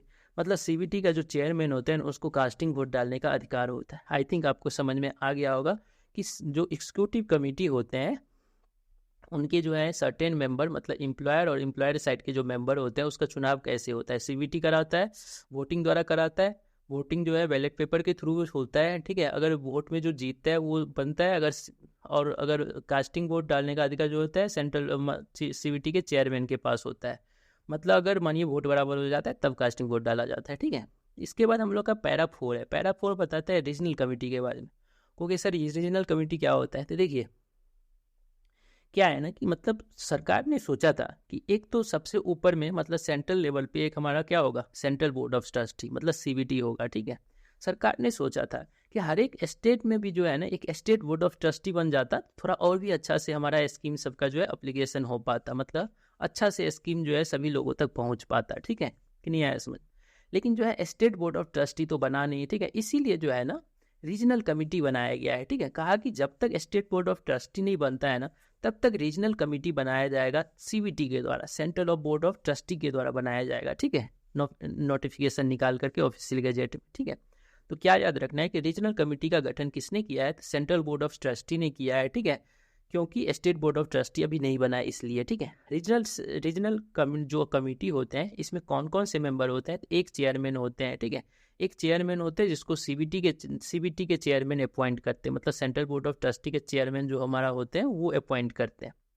उसके बाद 2 मेंबर जो होते हैं वो होते हैं कि कहाँ के, तो 2 मेंबर होते हैं स्टेट गवर्नमेंट के। ठीक है, स्टेट गवर्नमेंट के एडवाइस पे 2 लोगों को जो है सीबीटी के चेयरमैन जो है अपॉइंट करते हैं, जो स्टेट गवर्नमेंट के होते हैं एक तरह से कहिए। ठीक है, उसके बाद 2 मेंबर होते हैं एम्प्लॉय साइड के और 2 मेंबर होते हैं एम्प्लॉयर साइड के। ठीक है, ये याद रखना है। और उसके बाद कुछ नॉन ऑफिशियल मेंबर भी होता है जिसको सेंट्रल बोर्ड जो है अपॉइंट करते हैं। तो ये तो हो गया रीजनल कमेटी में ये लोग होते हैं। ठीक है, अब रहा कि सर रीजनल कमेटी का काम क्या होता है। देखिए रीजनल कमेटी का काम होता है, ठीक है, क्या करना, हमारे सेंट्रल बोर्ड ऑफ ट्रस्टी को एडवाइस करना। ठीक है, कहोगे सर क्या एडवाइस करता है। तो देखिए एडवाइस ये करता है कोई भी स्कीम हो, चाहे ईपीएफ हो, ईपीएस हो या एडीएलआई स्कीम हो, रीजनल कमेटी का काम ये होता है सेंट्रल बोर्ड ऑफ ट्रस्टी को कहेगा कि एडमिनिस्ट्रेशन के बारे में एडवाइस करेगा, ये भी कह सकता है कि डिस्पोजल ऑफ क्लेम, डिस्पोजल मतलब क्लेम का डिस्पोजल सही से हो रहा है कि नहीं, रिकवरी जो है, मानिए कोई कंपनी जमा नहीं किया कंट्रीब्यूशन तो उसका रिकवरी का स्टेटस क्या है, इस सब के बारे में जो है एडवाइस कर सकता है। ठीक है, कोई प्रोसिक्यूशन है तो उसका डिस्पोजल हो रहा है कि नहीं, इस सब के बारे में जो है क्या करेगा, रीजनल कमिटी जो है एड एंड एडवाइस करेगा किसको, सेंट्रल बोर्ड ऑफ ट्रस्टी को। ठीक है, तो हम लोग का पैरा 4 इंपोर्टेंट था, याद रखिएगा पैरा 4 में रीजनल कमिटी के बारे में डिस्कस की गई है। ठीक है, उसके बाद पैरा 5 भी इंपॉर्टेंट है। पैरा 5 में जो है टर्म ऑफ ऑफिस की बात की गई है, मतलब कि हमारा जितना भी कमेटी है ना, regional committee, executive committee, central board of trustee, इस सब का जो है मेंबर होगा ना, इसका कार्यकाल कितने साल का होगा। ठीक है, इसका टर्म ऑफ ऑफिस कितने साल का होगा। तो याद रखिए कि हमारा सेंट्रल बोर्ड ऑफ ट्रस्टी है ना, तो इसका कार्यकाल 5 साल का होता है। हमारा जो एग्जीक्यूटिव कमेटी है ना, इसका कार्यकाल 2.5 साल का होता है। और रीजनल कमेटी जो होता है ना, उनका कार्यकाल 3 साल का होता है। ये लोग अपने ऑफिस में तब तक बैठे रहेंगे जब तक कि इनके जो है आगे सक्सेसर नहीं आ जाते हैं, तब तक ये लोग बैठे रह सकते हैं। इनका कार्यकाल समाप्त होने के बाद भी बैठे रह सकते हैं, जब तक कि इनका अगला मेंबर जो आने वाला है उस सीट पे, वो जब तक नहीं आ जाते तब तक। ठीक है, एक चीज़ ये भी लिखा है कि मेंबर ऑफ एग्जीक्यूटिव कमेटी जो है cease when he ceased CVT, मतलब कि अगर कोई member central board of trustee का सदस्य था जो कि एग्जीक्यूटिव कमेटी का भी सदस्य था, तो अगर उसने सेंट्रल बोर्ड ऑफ ट्रस्टी को छोड़ा ना, तो एग्जीक्यूटिव का भी छोड़ना पड़ेगा। ठीक है, ऐसा लिखा गया है। ठीक है, ये लोग कितनी बार चुनाव लड़ते हैं, तो 2 बार जो है ये लोग चुनाव लड़ते हैं। ठीक है, 2 बार ही ये लोग क्या कर सकते हैं, एक ट्रस्टी से 2 बार ही जो है ये लोग चुनाव लड़ सकते हैं। तो ये याद रखना है। ठीक है, टर्म ऑफ ऑफिस याद हो गया होगा कि सीवीटी का 5 ईयर, एग्जीक्यूटिव का 2.5 साल, और हमारा जो है रीजनल कमेटी का 3 साल होता है। 2 बार ये लोग चुनाव लड़ सकते हैं। ठीक है, उसके बाद 6 में रेजिग्नेशन की बात की है कि ये जो लोग है रेजिग्नेशन कैसे देते हैं। ठीक है, तो देखिए जो सीवीटी का मेंबर होता है ना, और जो एग्जीक्यूटिव कमेटी का मेंबर होते हैं, ठीक है, तो ये रिजाइन करते हैं सेंट्रल गवर्नमेंट के नाम से। ठीक है, सेंट्रल गवर्नमेंट को लेटर लिख करके रिजाइन करते हैं। ठीक है, और उसके बाद रीजनल कमेटी जो होता है ना, उस सीवीटी के चेयरमैन के नाम से अपना रेजिग्नेशन लिखता है। ठीक है, और जैसे इन लोग का रेजिग्नेशन एक्सेप्ट हो जाता है तो ये लोग अपना सीट खाली कर देते हैं। तो आई थिंक आपको समझ में आ गया होगा। पैरा 6 बात करता है रेजिग्नेशन के बारे में, जिसमें बताया गया है कि अगर कोई भी सीवीटी का मेंबर हो या एग्जीक्यूटिव कमेटी का मेंबर हो, वो अगर रिजाइन देना चाहता है ना, तो सेंट्रल गवर्नमेंट को रिजाइन देगा। जबकि रीजनल कमेटी का अगर कोई सदस्य होगा ना, तो वो चेयरमैन ऑफ सीवीटी को रिजाइन करेगा। ठीक है, देखकर अब एक रिजाइन लेटर जो लिखेगा वो चेयरमैन ऑफ सीवीटी के नाम से लिखेगा। पैरा 7 बताता है सेंसेशन एंड रीएस्टोरेशन ऑफ ट्रस्टीशिप, मतलब ये हुआ कि किसी का जो है ना, मतलब ट्रस्ट जो मेंबर है हमारा, मानिए कि सीवीटी का मेंबर है, एग्जीक्यूटिव कमेटी का मेंबर है, और रीजनल कमेटी का मानिए कि जितने भी मेंबर है, ये मेंबर सब कब हट सकता है, मतलब अपने सीट से कब इसको हटाया जाएगा। ठीक है, तो अगर मानिए ये लोग एब्सेंट रहते हैं, 3 लगातार मीटिंग में एब्सेंट अगर कर जाते हैं ना, तो इनको हटा दिया जाता है। ठीक है, कि नहीं आया समझ में, अगर लगातार 3 मीटिंग में ये लोग नहीं एब्सेंट रहे ना, तो इनको अपने सीट से हटा दिया जाता है। लेकिन कहता है कि अगर रीजनेबल ग्राउंड रहता है ना, मानिए कोई ऐसा ग्राउंड है जो मतलब सही है, ठीक है, तो वो अगर उनके चेयरमैन सेटिस्फाइड होते हैं ना, मानिए रीजनल कमेटी में मानिए मेंबर जो है 3 लगातार मीटिंग में एब्सेंट रहा, तो अगर उनके जो चेयरमैन है, जो रीजनल कमेटी के चेयरमैन है, वो अगर सेटिस्फाइड होंगे कि हाँ ये जो रहा है मतलब एब्सेंट रहा है उसका रीजन सही है, तो वो नहीं हटाएंगे। ठीक है, रिस्टोर कर सकते हैं। ठीक है, लेकिन अगर सही मतलब ग्राउंड अगर सही मतलब सही रहेगा तभी ऐसा हो सकता है। ग्राउंड नहीं सही रहेगा तो 3 लगातार मीटिंग में रहने पे हट जाते हैं, एब्सेंट रहने पे हट जाते हैं। ठीक है, पैरा 8 डिस्कस करता है डिसक्वालिफिकेशन फॉर ट्रस्टीशिप या मेंबरशिप ऑफ रीजनल कमेटी। ठीक है, मतलब डिसक्वालीफाइड किस बेस पे होता है। ठीक है, तो अगर कोई पर्सन अनसाउंडेड माइंड का हो जाता है, अनसाउंडेड माइंड मतलब हुआ कि पागल हो जाता है, तो अगर मानिए इंसॉल्वेंट हो जाता है, दिवालिया हो जाता है, तो मानिए कि किसी ऑफेंस में कन्विक्टेड हो जाता है, तो इस सब केस में जो है ना किसी को डिसक्वालीफाइड किया जाता है। साथ ही साथ ये भी रखिए कि देखिए हमारा जितना भी कमेटी था ना, सब में जो है एम्प्लॉयर साइड के भी कुछ क्या है सदस्य है, एम्प्लॉयर साइड। तो मानिए कि वो ऐसे एम्प्लॉयमेंट से जुड़ा हुआ, ऐसे एम्प्लॉयर उस कंपनी से जुड़ा है जो कंपनी डिफॉल्ट कर गया, तो उस केस में भी जो है ना उस सदस्य को हटा दिया जाता है, अगर उसका वो ऐसे कंपनी से ताल्लुकात रखते हैं जिस कंपनी डिफॉल्ट कर गया है। ठीक है, डिफॉल्ट करना मतलब अपना कंट्रीब्यूशन नहीं जमा कर पाया है। ठीक है, तो पैरा 8 हो गया। ठीक है, उसके बाद पैरा 9 बोलता है रिमूवल फ्रॉम ट्रस्टीशिप या मेंबर मतलब रीजनल कमेटी। तो इसमें दिया है कि removal from the trusteeship and membership of regional committee. इसमें बताया है कि जो सेंट्रल गवर्नमेंट है ना, वो सीवीटी को अपने कार्य से या सीवीटी को पूरे खत्म कर सकता है, डिजॉल्व कर सकता है सीवीटी को, सेंट्रल बोर्ड ऑफ ट्रस्टी को। क्योंकि सर ऐसा क्यों करेगा सेंट्रल गवर्नमेंट, देखिए सेंट्रल गवर्नमेंट ने सीवीटी को बनाया है। ठीक है, सेंट्रल गवर्नमेंट ने ही एक्ट पास किया, उस एक्ट में बोला कि सीवीटी बनाएंगे, तो सेंट्रल गवर्नमेंट ने सीबीटी को बनाया है, ठीक है, सेंट्रल बोर्ड ऑफ ट्रस्टी को बनाया। तो सेंट्रल गवर्नमेंट को अगर लगता है कि सीबीटी कुछ काम कर ही नहीं रहा है, जो इसको जिस उद्देश्य से इसको बनाया गया वो काम अगर कर ही नहीं रहा है, तो सीबीटी और सीबीटी के सभी मेंबर को सेंट्रल गवर्नमेंट हटा सकते हैं, ठीक है। और बड़ा सेंट्रल बोर्ड ऑफ ट्रस्टी के जो चेयरमैन होते हैं ना, उसी तरह वो भी जो है, क्योंकि रीजनल कमेटी को किसने बनाया है, तो सीबीटी ने बनाया है, सेंट्रल बोर्ड ऑफ ट्रस्टी ने बनाया है। तो उसी तरह सीबीटी के भी पास पावर होता है कि रीजनल कमेटी को क्या कर सकते हैं, डिजॉल्व कर सकते हैं, रीजनल कमेटी या रीजनल कमेटी के कोई भी सदस्य को हटा सकते हैं। कि नहीं आया समझ में? तो ये बताता है कि पावर के बारे में बात कर रहा है, सेंट्रल गवर्नमेंट के पास सीबीटी को पूरा कंट्रोल करने का अधिकार है, और सीबीटी को जो है रीजनल कमेटी के सभी सदस्य और रीजनल कमेटी को कंट्रोल करने का अधिकार है। कैसे हटाया जाता है उसके बारे में। उसके बाद जो है पैरा 10 बताता है एब्सेंट फ्रॉम इंडिया। मतलब मानिए कि ये जितने भी कमेटी थे ना, इसके मेंबर्स हम मानिए अगर इंडिया से बाहर कहीं जाते हैं ना, तो कहा गया है कि वो इंटीमेट करेगा अपने चेयरमैन को, ठीक है, चेयरमैन ऑफ द सीबीटी या रीजनल कमेटी के चेयरमैन को इंटीमेट करेगा कि हम कब जा रहे हैं और कब आएंगे, ठीक है। अगर 6 महीना से ज़्यादा के लिए अगर जा रहा है ना, तो उसको रिजाइन करना पड़ेगा, ठीक है। 6 मंथ से ज़्यादा के लिए अगर जा रहा है तो रिजाइन करना पड़ेगा, ऐसा प्रावधान दिया गया है, ठीक है। तो एब्सेंट फ्रॉम इंडिया का मतलब समझे ना, पैरा 10 में डिस्कस किया जाता है। इसके बाद पैरा 11 है। पैरा 11 डिस्कस करता है कि मीटिंग के बारे में। तो कहता है कि इस लोग का मीटिंग कैसे होगा, सीबीटी का, रीजनल कमेटी का, एग्जीक्यूटिव कमेटी का मीटिंग कैसे होगा, मतलब एक साल में कितनी बार होगा। तो देखिए याद रखिए सेंट्रल बोर्ड ऑफ ट्रस्टी और जो हमारा रीजनल कमेटी है जिसको सेंट्रल बोर्ड ऑफ ट्रस्टी ने बनाया है, ठीक है, इन दोनों का मीटिंग साल में कम से कम 2 बार होनी चाहिए, ठीक है, सीबीटी और रीजनल कमेटी का।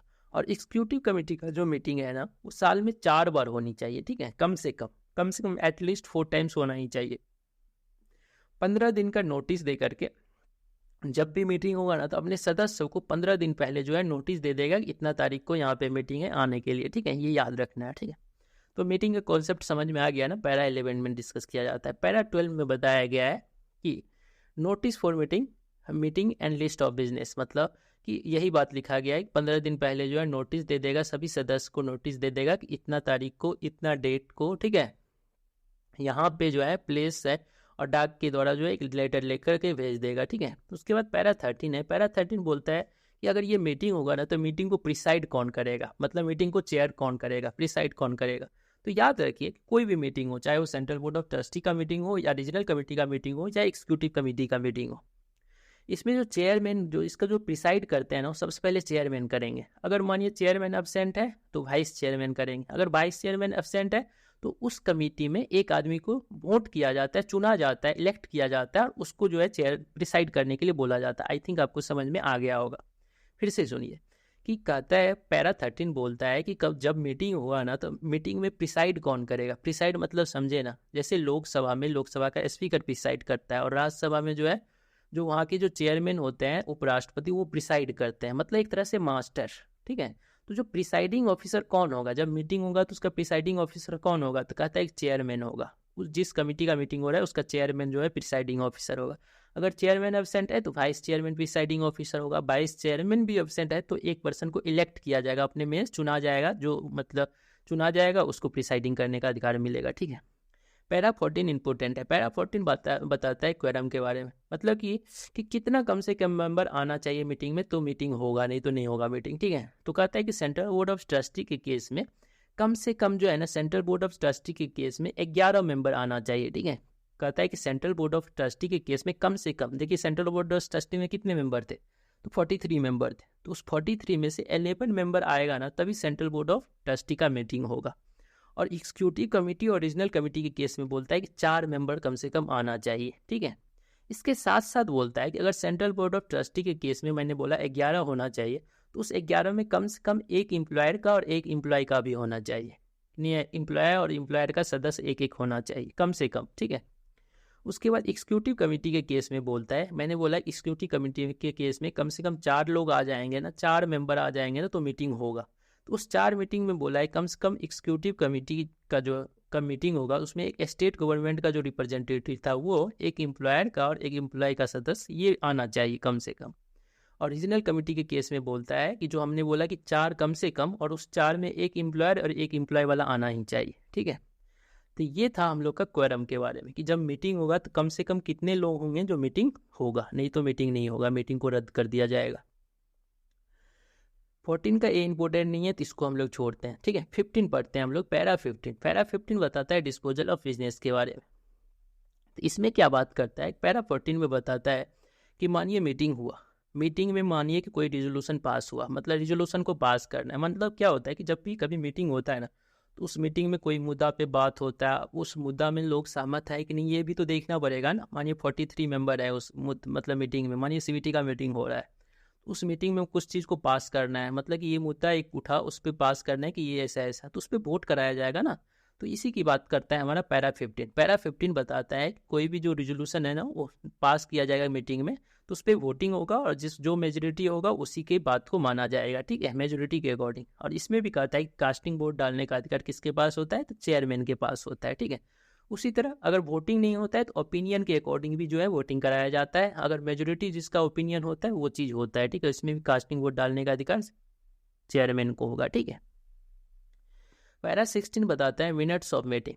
मतलब ये हुआ कि हमारा जो मीटिंग होगा ना, तो इसमें क्या सब मुद्दे होंगे इस सब को डिसाइड करना। तो देखिए सबसे पहले याद रखिए पैरा 16 में डिस्कस किया गया है कि मीटिंग के मुद्दे क्या सब होंगे, ठीक है। तो मीटिंग के मुद्दे क्या सब होंगे ये पहले ही डिसाइड किया जाता है, और कोशिश की जाती है कि सभी सदस्य को मुद्दा पहले ही बता दिया जाए, ठीक है, कि नहीं आया समझ।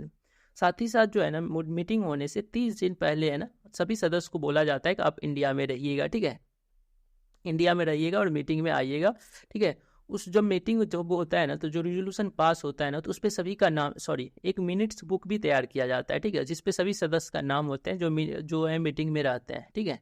और उसको जो है परमानेंट रिकॉर्ड के रूप में रख दिया जाता है। इसमें एक चीज़ और लिखा गया है कि मानिए कोई मीटिंग ऐसा है, एक मीटिंग खत्म हुआ और अगला मीटिंग फिर मानिए कि 1 महीना 10 दिन के बाद होने, मतलब 40 दिन के बाद होने वाला है, तो कोशिश किया जाता है कि दूसरा जो मीटिंग होने वाला है ना उसके 10 दिन पहले सबको पता चल सके किस मुद्दे पे बात होने वाली है, ठीक है। तो भेज दिया जाता है सभी सदस्य को, ठीक है, 10 दिन पहले उस मिनट्स भेज दिया जाता है कि किस मुद्दे पे बात होगा।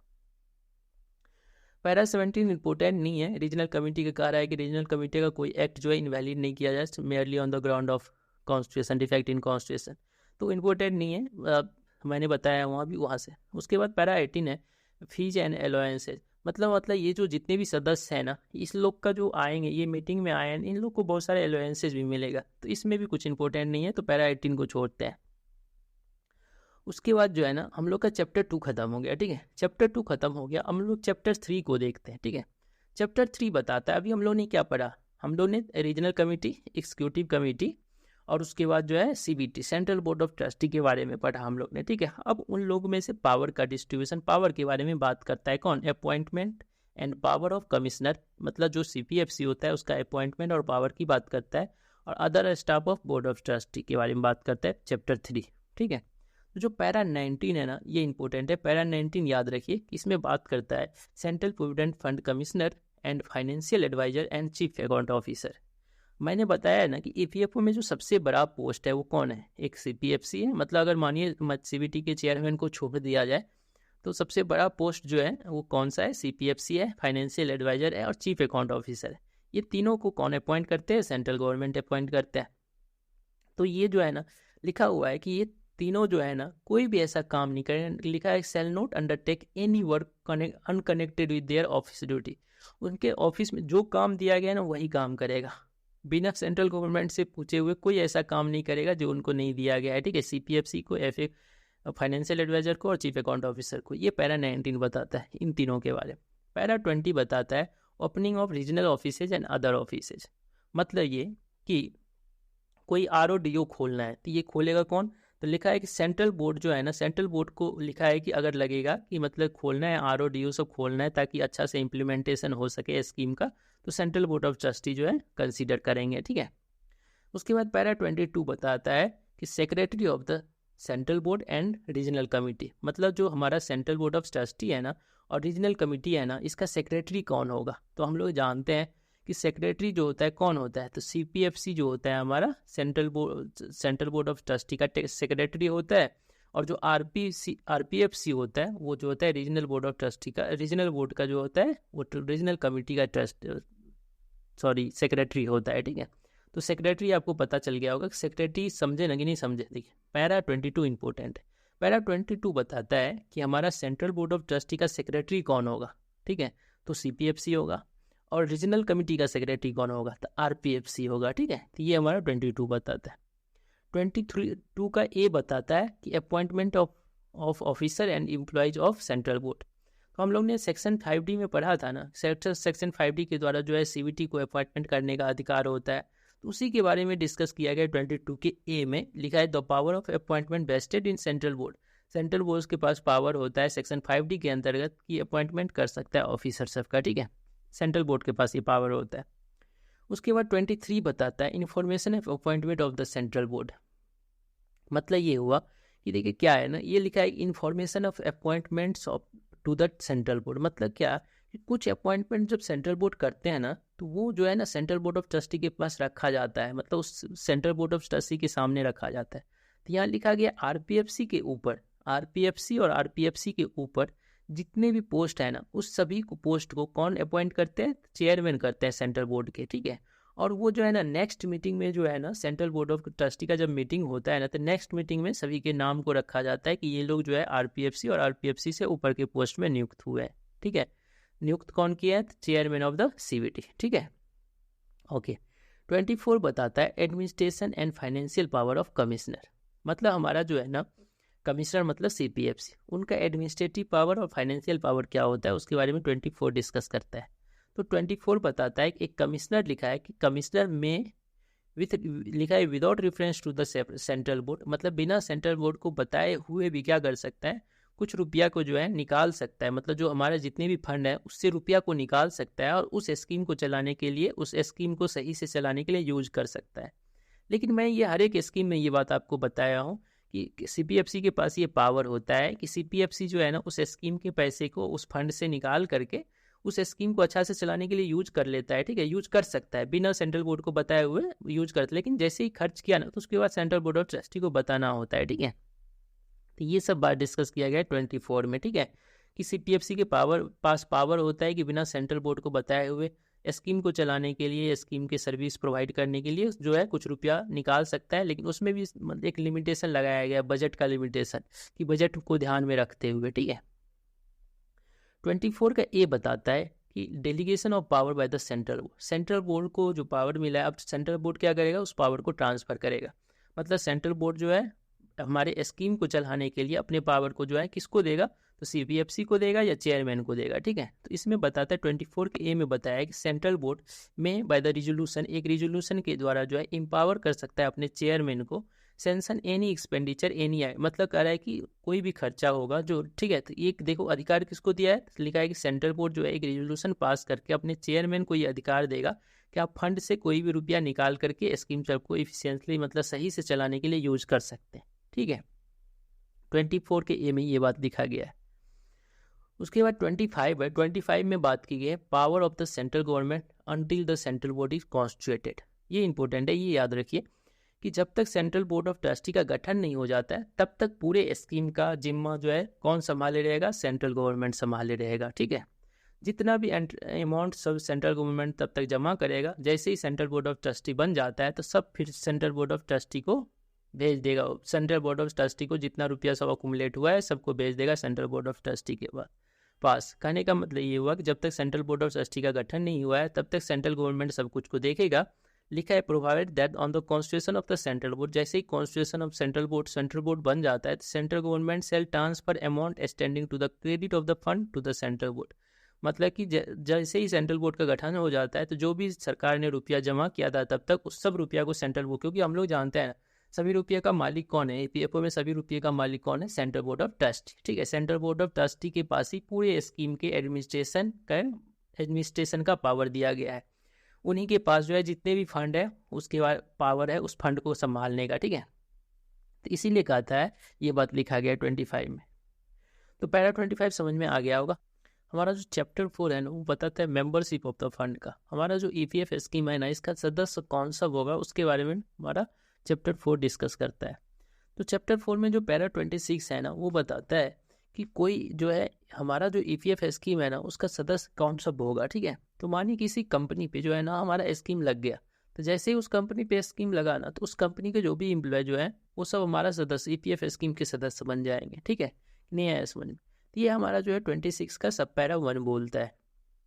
उसके बाद मानिए कोई ऐसा भी कंपनी है, ठीक है, जहाँ पे पहले से कोई प्रोविडेंट फंड चल रहा था, लेकिन अब जो है ना हमारा स्कीम उस पर लग गया, तो अब इस केस में भी जो वहाँ के एम्प्लॉय थे ना, वो सब हमारे फंड का हिस्सा हो जाएंगे, हमारे ईपीएस स्कीम का हिस्सा हो जाएंगे, ठीक है।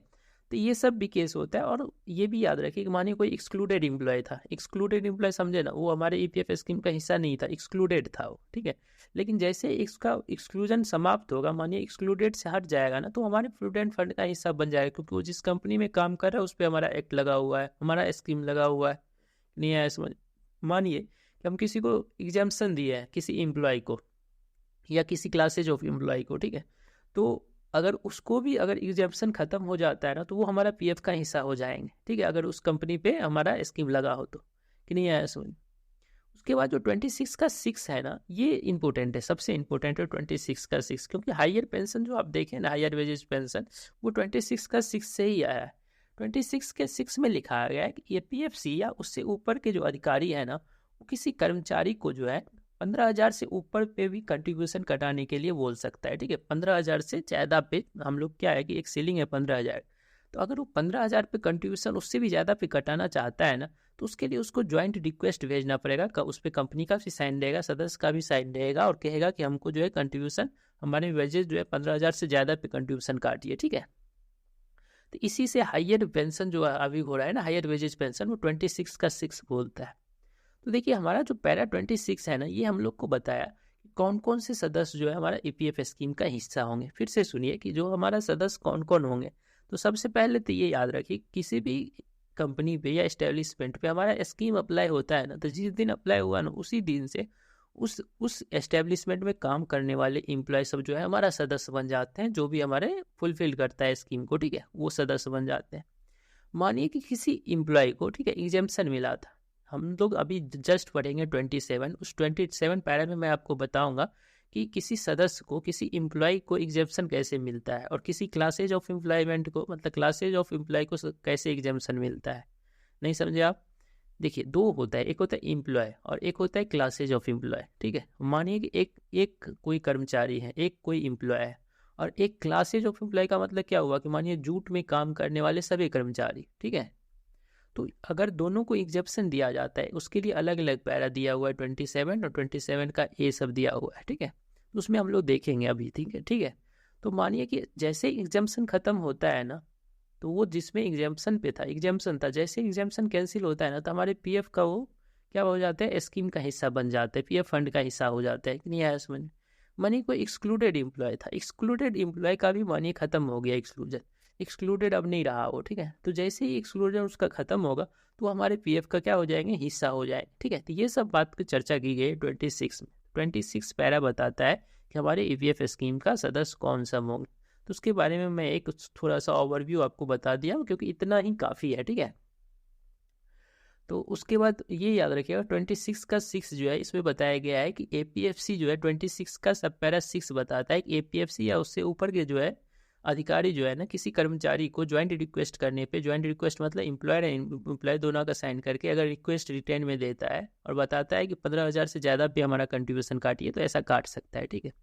26 का ए बोलता है कि रिटेंशन ऑफ मेंबरशिप, किसी का मेंबरशिप कब तक रहता है। तो आप भी जानते हैं कि ईपीएफ का कोई स्कीम का मानिए सदस्य है, तो उसका मेंबरशिप कब तक रहेगा, जब तक कि वो अपना क्या है, अपना विड्रॉल ना कर ले, अपना बेनिफिट जो है फाइनल सेटलमेंट ना कर ले। फाइनल सेटलमेंट कैसे करता है, तो अगर मानिए फॉर्म 19 ले लिया, पैरा 69 के अंदर आता है, मानिए कि सेक्शन 17 के अंतर्गत जो है उसको क्या मिला है, एग्जेम्पशन मिला है। हम लोग जब एक्ट पढ़ रहे थे तो उसमें मैंने बताया था कि सेक्शन 17 में जो है एग्जेम्पशन के बारे में डिस्कस किया गया है। तो अगर एग्जेम्पशन ले लेगा तो वो भी जो है हमारा स्कीम से हट जाएगा। उसी तरह अभी हम लोग जस्ट पढ़ेंगे 27 और 27 के ए द्वारा भी जो है हम लोग एम्प्लॉय को और क्लासेज ऑफ एम्प्लॉय को एग्जेम्पशन देते हैं, किसी मतलब स्कीम से हटने के लिए कह सकते हैं। मतलब वो अपने रिक्वेस्ट करता है कि हमको हटा दीजिए इस स्कीम से, तो हम उसकी रिक्वेस्ट को क्या करते हैं, मतलब अगर अप्रूव करते हैं तो वो एग्जेम्प्ट हो जाते हैं हमारे स्कीम से। तो ये सब जो लोग होंगे ना, मतलब सेक्शन 17 के द्वारा, 27 20A के द्वारा, या फिर फॉर्म 69 के पैरा 69 के द्वारा फाइनल विड्रॉल कर लिया है, तो ये सब हमारे स्कीम से क्या हो जाएंगे, हट जाएंगे, ठीक है। अगर ये लोग नहीं लेते हैं तब हमारे ये सब लेने वाले हट जाएंगे। तो यही लिखा हुआ है कि जब तक ये सब नहीं लेते हैं तब तक हमारा मेंबर रहते हैं, ठीक है। मानिए किसी सदस्य है किसी सदस्य का 15,000 से कम सैलरी था, ठीक है, वो हमारा ईपीएफ स्कीम का हिस्सा बन गया। अब उसका 15,000 से ज़्यादा भी सैलरी हो गया ना, तब भी वो हमारे ईपीएफ स्कीम का हिस्सा होगा, ठीक है। ये हमारा 26 का जो ए है उसका सब पैरा 2 बोलता है, अभी भी हमारा हिस्सा होगा, ठीक है, चाहे उसका रुपया बढ़ गया हो या जो भी हो गया हो, लेकिन सीलिंग जो रहेगा 15,000 ही रहेगा। 15,000 भी अपना कंट्रीब्यूशन कटाएगा, और 15,000 से ज़्यादा पे कटाना है तो फिर मैंने अभी बताया था 26 का 6 नंबर सब पैरा 6 बताया था कि हायर वेजेज वाला कॉन्सेप्ट आएगा, ठीक है, वहाँ ज्वाइंट रिक्वेस्ट करना पड़ेगा। ज्वाइंट रिक्वेस्ट में और भी चीज़ होती हैं, ठीक है, ये ऐसा नहीं है कि ज्वाइंट रिक्वेस्ट करने पे उसमें और भी कुछ कुछ चार्जेस सब होते हैं, ठीक है, एडमिनिस्ट्रेटिव चार्जेज एम्प्लॉयर से लेते हैं। अब 26 का बी बताता है कि किसी का मेंबरशिप का मानिए डिस्प्यूट हो गया, मतलब किसी का सदस्य का जो है ईपीएफ स्कीम में बनने के बारे में अगर कुछ डिस्प्यूट होता है ना, तो उसका निपटारा कौन करेगा, तो आरपीएफसी करेगा।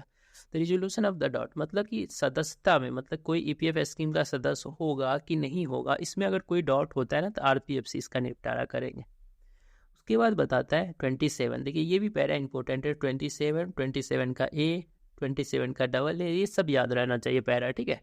तो 27 बताता है एग्जेम्पशन ऑफ एम्प्लॉय, किसी एम्प्लॉय को हम अपने स्कीम से कैसे हटाएंगे, मतलब हटाएंगे नहीं, वो खुद रिक्वेस्ट करेगा कि हम हटना चाहते हैं इस स्कीम से, तो कैसे हटेगा। तो याद रखिए कि जब भी एक एम्प्लॉय एन एम्प्लॉय लिखा हुआ है, मतलब मानिए एक एम्प्लॉय जो है ना एग्जेम्पशन लेना चाहता है ना, तो कमिश्नर को रिक्वेस्ट देगा, ठीक है, कमिश्नर को रिक्वेस्ट देगा। और जब क्लासेज ऑफ एम्प्लॉय अगर एग्जेम्पशन लेना चाहता है ना, तो वो जो है हमारा कौन किसको रिक्वेस्ट देता है, तो देख सकते हैं कि ये अप्रोप्रिएट गवर्नमेंट को रिक्वेस्ट देता है। अप्रोप्रिएट गवर्नमेंट के पास जो है डिसीजन लेने का अधिकार होता है अगर क्लासेज ऑफ एम्प्लॉय को जो है एग्जेम्पशन देना हो तो, ठीक है, मतलब ईपीएफ स्कीम या ईडीएलआई स्कीम या ईपीएस स्कीम से हटाना हो तो, ठीक है। तो कमिश्नर लिखा है कि मे बाय ऑर्डर जो है, may by order and subject to such condition, किसी कंडीशन के द्वारा जो है, कंडीशन के द्वारा जो है किसी एम्प्लॉय को क्या कर सकते हैं, एग्जेम्प्ट कर सकते हैं, ठीक है, ई को एग्जेम्प्ट एम्प्लॉय को एग्जेम्प्ट कर सकते हैं, ठीक है। लेकिन याद रहे कि एग्जेम्प्ट करते कब है, तो देखिए एग्जेम्प्ट कब करेंगे, जब वो सदस्य जो है ना उसको पहले से मानिए कोई प्रोविडेंट फंड का वो, मतलब जिस कंपनी में काम कर रहा है उस कंपनी में मानिए पहले से प्रोविडेंट फंड चल रहा हो, ग्रेच्युटी चल रहा हो, वहाँ भी पेंशन का सुविधा हो जैसा हमारा है, ठीक है, वहाँ भी सब बेनिफिट मिलता हो। और याद रहे कि नॉट लेस देन, ठीक है, हमारा से जो कम नहीं होना चाहिए वहाँ पे बेनिफिट, तभी उसको हम एग्जेम्प्ट करेंगे, नहीं तो नहीं करेंगे। कि नहीं आया समझ में। अगर मानिए कोई एम्प्लॉय एग्जेम्प्ट होना चाहता है, तो एग्जेम्प्ट अगर होना चाहता है तो उसके लिए क्या कंडीशन है, अगर एक एम्प्लॉय है तो कमिश्नर उसको एग्जेम्प्ट कर सकता है बशर्ते, ठीक है, होना चाहिए क्या, वो जहाँ पे काम कर रहा है ना, जिस कंपनी में काम कर रहा है वहाँ पे प्रोविडेंट फंड उस पर्सन के लिए चल रहा हो, ठीक है, जहाँ पे वो सभी सुविधा मिल रहा हो जो हमारे यहाँ मिलता हो। जैसे एग्जाम्पल के लिए प्रोविडेंट फंड वहाँ भी हो, ग्रेच्युटी वहाँ भी मिलता हो, पेंशन का बेनिफिट वहाँ भी मिलता हो, ठीक है, और हमसे कम नहीं होना चाहिए, हमसे ज़्यादा चलेगा लेकिन हमसे बराबर या हमसे ज़्यादा का चलेगा, उससे कम नहीं होना चाहिए, ठीक है, तभी उसको एग्जाम्पशन मिलता है। अब रहा कि ठीक है सर एग्जाम्पशन मिल जाएगा तो और कुछ कुछ करना पड़ेगा, तो यस, जब मानिए कि एग्जाम्पशन जो है ना, एग्जाम्पशन जब देता है ना कमिश्नर जो है किसी एम्प्लॉय को जो एग्जाम्पशन देता है किसी स्कीम से, तब ईआर जो है ना सब मैनेजमेंट सब करेगा। कहोगे कि सर मैनेजमेंट क्या करेगा, तो देखिए मैनेज ये करना पड़ता है कि ईआर जो है ना उस सदस्य का अकाउंट मैनेज करेगा, मतलब उस फंड को रखेगा, उस फंड को क्या करेगा, इन्वेस्ट करेगा। उस फंड को कैसे इन्वेस्ट करेगा, तो वो सेंट्रल गवर्नमेंट के अकॉर्डिंग करेगा, ठीक है। साथ ही साथ जो है हमारे ईपीएफओ जो है इंस्पेक्शन करने जाएगा, ठीक है, कि आप सब कुछ सही से चला रहे हैं कि नहीं, तो इंस्पेक्शन चार्जेज भी देना पड़ेगा, ठीक है, ये सब कुछ करना पड़ता है एक एम्प्लॉयर को, ठीक है, तब जाकर के उसको एग्जाम्पशन मिलता है एक एम्प्लॉय को, ठीक है, कि नहीं आया समझ में। उसके बाद लिखा है कि अगर मानिए जिस पर्सन को एग्जाम्प्टेड मिला उस सदस्य को अगर फिर से हमारे ईपीएफ का हिस्सा बनना है ना, तो वो अपना एग्जाम्पशन को ख़त्म करा के फिर से हमारा हिस्सा बन सकता है। लेकिन याद रहे कि एग्जाम्पशन एक ही बार मिलता है किसी को, ठीक है, no employees and granted exemption या permitted to apply out of exemption more than once, ठीक है, एक बार से ज़्यादा नहीं उसे ये मिलता है सुविधा, ठीक है, कि नहीं आया समझ। एग्जाम्पशन के लिए एक ही बार जो है उसको परमिट मिलता है, एक ही बार वो जो है हटना चाहे तो हट सकता है, फिर दोबारा नहीं कि वहाँ से निकल के यहाँ ऐसा नहीं होता है, ठीक है। तो 27 समझे ना, 27 बताता है कि कोई एम्प्लॉय जो है एग्जाम्प्ट होना चाहता है हमारे स्कीम से तो कब होगा। उसके बाद 27 का ए बताता है कि क्लास ऑफ एम्प्लॉयज, मतलब कि कोई क्लास ऑफ एम्प्लॉयज जो है ना वो हमारे स्कीम से हटना चाहता है, तो वो कैसे होगा, तो वो जो है इसको जो हटाएगा ना वो अप्रोप्रिएट गवर्नमेंट हटाएगा। अगर एक एम्प्लॉय था तो कमिश्नर हटा सकता था, अब जो है एम्प्लॉय जो है एक क्लासेज ऑफ एम्प्लॉय, मतलब मानिए कि एक किसी जैसे जूट का हुआ, सभी कंपनी जूट जो हुआ, जूट के सभी एम्प्लॉय हो गए, गन्ना के सभी, शुगर के एम्प्लॉय, अगर ये सभी मतलब एक क्लास ऑफ एम्प्लॉयमेंट अगर एग्जेम्प्टेड लेना चाहता है ना, तो अप्रोप्रिएट गवर्नमेंट जो है डिसीजन बॉडी हो जाता है। अब इस केस में भी सेम टू सेम वही होगा, मतलब मानिए कि एक क्लास ऑफ एम्प्लॉय अगर एग्जेम्प्ट होना चाहता है ना, तो वहाँ भी सेम वो सब बेनिफिट होना चाहिए जो हमारे यहाँ है, ठीक है, हमसे बड़ा या बराबर का होना चाहिए। क्या सब होना चाहिए, तो वहाँ भी पीएफ फंड होना चाहिए, वहाँ भी ग्रेच्युटी होना चाहिए, वहाँ भी पेंशन होना चाहिए, ठीक है। और क्या होना चाहिए, उस कंपनी को भी जो है ना, जिस कंपनी में वो लोग काम कर रहे हैं, तो वहाँ पे प्रोविडेंट फंड जो है वहाँ पे सही से वहाँ प्रोविडेंट फंड बनाया जाएगा। उसको कैसे इन्वेस्ट करेगा, तो सेंट्रल गवर्नमेंट की गाइडलाइन के अकॉर्डिंग इन्वेस्ट करेगा, जैसा बताया गया है कि इतना परसेंट यहाँ पे देना है, इतना परसेंट यहाँ इन्वेस्ट करना है, ठीक है। उसके अकॉर्डिंग साथ ही साथ जो है सब कुछ को रिकॉर्ड सबको मेंटेन रखेगा। इंस्पेक्शन करने के लिए ईपीएफओ से जाएगा, इंस्पेक्शन चार्जेस देना पड़ेगा, ये सब करना पड़ेगा। और अगर हटना चाहता है ना, तो वो भी हट करके फिर से हमारा ईपीएफ स्कीम का हिस्सा बन सकता है, ठीक है। और एक बार से ज़्यादा इसको भी चांस नहीं मिलता है, ठीक है। एक ही बार जो है या तो एग्जाम्पशन हो सकता है, एग्जाम्पशन ले सकता है, दोबारा फिर एग्जाम्पशन नहीं मिलता है, ठीक है। वहाँ से हट के फिर से हमारा ईपीएफ का हिस्सा बन सकता है, ठीक है। आगे लिखा है इसमें कि the provision of this paragraph shall be deemed to have come into force from 14 October 1953, ठीक है। ये जो 27 का एज जो था ना, ये 27 का एज जो है 14 अक्टूबर 1953 से लागू हुआ था, ठीक है। 27 का डबल एज जो है ना, ये बताता है term and condition of exemption. मतलब कि मानिए किसी को एग्जेप्शन मिला है ना, एक एम्प्लॉय को या क्लासेज ऑफ एम्प्लॉय को, तो इसका टर्म एंड कंडीशन है, क्या सब होना चाहिए। देखिए ये बहुत बड़ा है, ठीक है, टर्म एंड कंडीशन सब क्या होना चाहिए, ठीक है। हम लोग के लिए इतना नहीं है, टर्म एंड कंडीशन इतना पढ़ के क्या कीजिएगा। मैं एक सिंपल सा आपको बता देता हूँ कि देखिए क्या होता है ना, कि किसी को जब एग्जेम्पशन मिलता है ना, तो मानिए वो किसी कंपनी में काम कर रहा है, वहाँ पे वहाँ के जो है मानिए एम्प्लॉयर ने सोचा कि हम अपने सभी एम्प्लॉय को अपना एक प्रोविडेंट फंड बनाते हैं और उसके द्वारा जो है स्कीम प्रोवाइड करेंगे, ठीक है।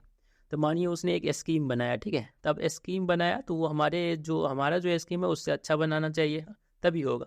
अब उस फंड को वो जमा करेगा, वो फंड को मैनेज करेगा, तो उसके लिए एक बोर्ड ऑफ ट्रस्टी बनाता है वो, ठीक है। वहाँ भी जैसे हम लोग का एक बोर्ड ऑफ ट्रस्टी होता है ना, तो वो लोग भी अपने फंड को मैनेज करने के लिए बोर्ड ऑफ ट्रस्टी बनाता है। अब बोर्ड ऑफ ट्रस्टी में वहाँ भी एक चेयरमैन ये सब होते हैं, ठीक है। और वो जो है ना हमारे कमिश्नर को जो है ना सब रिपोर्ट भेजते रहते हैं, ठीक है। ये सब बात जो है ना हमारा इसमें लिखा गया है कि टर्म एंड कंडीशन क्या होना चाहिए, कैसे होना चाहिए, इंपॉर्टेंट नहीं है। 27 का जो याद रखिएगा, 27 का जो डबल है ना, ये बताता है कि एग्जेम्पशन के लिए मतलब टर्म एंड कंडीशन क्या दिया गया है। तो ये सब बात इसमें चर्चा की गई है कि बोर्ड ऑफ ट्रस्टी बनाया जाएगा, वहाँ पे उस फंड को मैनेज करने के लिए, इन्वेस्टमेंट करने के लिए, ये सब पॉलिसी वही सब रहेगा। फिर 28 पैरा है, 28 पैरा बताता है transfer of accumulation from existing provident fund. अभी देखिए 27 और ये 27 28 सब एक ही जैसा है। 28 बताता है कि मानिए कि एग्जाम्पशन किसी का रद्द हो गया, किसी कंपनी को जो एग्जाम्पशन मिला था ना, अब वो ख़त्म हो गया। जैसे ही ख़त्म हो गया एग्जाम्पशन, अब क्या करेगा वो, अभी जो है एग्जाम्पशन था तो वो लोग अपना प्रोविडेंट फंड खुद बना के रखा हुआ था, ठीक है। तो जैसे ही ये ख़त्म हो जाएगा ना, तो अब क्या करेगा, अब उस पर हमारा स्कीम लग जाएगा, नहीं मतलब क्योंकि मानिए कि वो ख़त्म करके हमारे स्कीम का हिस्सा बन गया। अगर किसी कंपनी पर यह स्कीम लगता है, एग्जाम्पशन अगर उसका कैंसिल हो गया ना, तो वो अपना ट्रांसफर करेगा, सभी रुपया को क्या करेगा, अकुमुलेशन सबको हमारे पास भेजेगा, ठीक है। और हम जो है ना सभी को पीएफ अकाउंट में दे देंगे। वो एक लिस्ट भी भेजेगा हमको, एम्प्लॉयर जो है ना एक लिस्ट भेजेगा कि सभी सदस्य का ये रुपया है। और हम जो है अब वो सभी सदस्य हमारे हमारे ईपीएफ स्कीम का हिस्सा हो गए, और सभी के रुपया जैसा उसके एम्प्लॉयर ने बताया था, उस सभी को रुपया को उसके पीएफ अकाउंट में हम जोड़ देंगे, ठीक है। यही सब लिखा हुआ है पैरा 28 में, ठीक है। जो चैप्टर 5 है ना, ये कंट्रीब्यूशन के बारे में डिस्कस करता है। तो कंट्रीब्यूशन हमारा ईपीएफ स्कीम में कहाँ से आता है, तो आप जानते होंगे कंट्रीब्यूशन ईपीएफ स्कीम में जो है ना हम 12% लेते हैं, बेसिक डीए आरए और फुल वैल्यू ऑफ कंसेशन का दोनों से लेते हैं, एम्प्लॉयर से भी लेते हैं इक्वल और एम्प्लॉय से भी उतना ही 12% लेते हैं, ठीक है। तो ये हमारा कंट्रीब्यूशन का हिस्सा होता है ईपीएफ स्कीम का, ठीक है।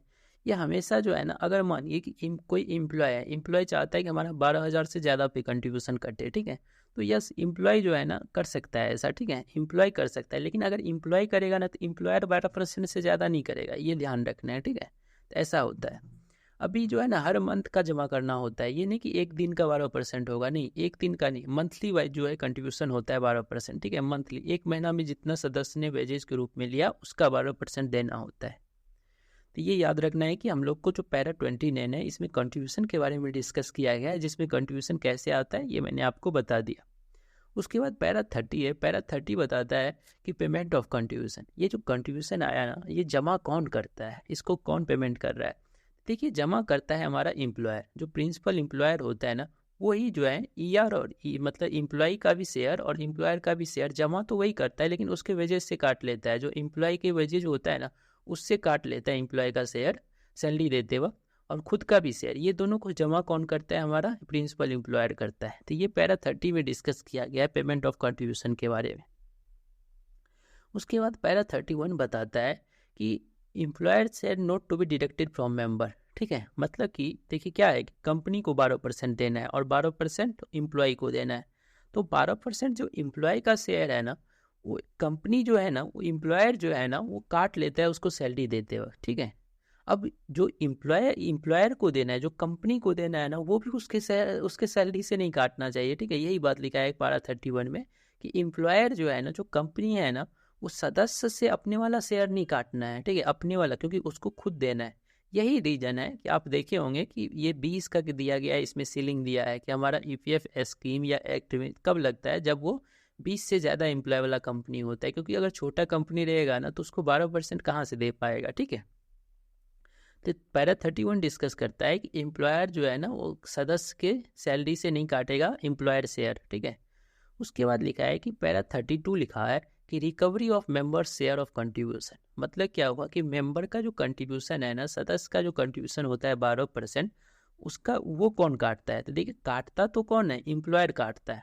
एम्प्लॉयर काट लेता है सैलरी देते वक्त और जमा कर देता है हमारे पास। यही बात करता है पैरा 32 कि एम्प्लॉयर के पास ये अधिकार है कि उसके सैलरी से 12% काट लेगा, जो सदस्य है या एम्प्लॉय है उसके सैलरी से काट लेगा और EPFO को जमा करेगा। ठीक है, अगर गलती से मानिए किसी मंथ जो है एम्प्लॉयर ने नहीं काट पाया, तो इस केस में भी कुछ कुछ कंडीशन दिए गए हैं। जहां एक कंडीशन में लिखा है कि इंस्पेक्टर से एक रिटेन में जो है कंसेंट ले लेगा और कहेगा कि हम अगले मंथ जो है एम्प्लॉय है उसके सैलरी से काट के जमा कर दूंगा। उसके बाद पैरा 32 का A है। ये बताता है कि अगर कोई कंपनी मानिए, ठीक है, वो डिफॉल्ट कर गया, मतलब कि वो कंट्रीब्यूशन जमा नहीं कर पाया। ठीक है, recovery of damage for default in payment of any contribution.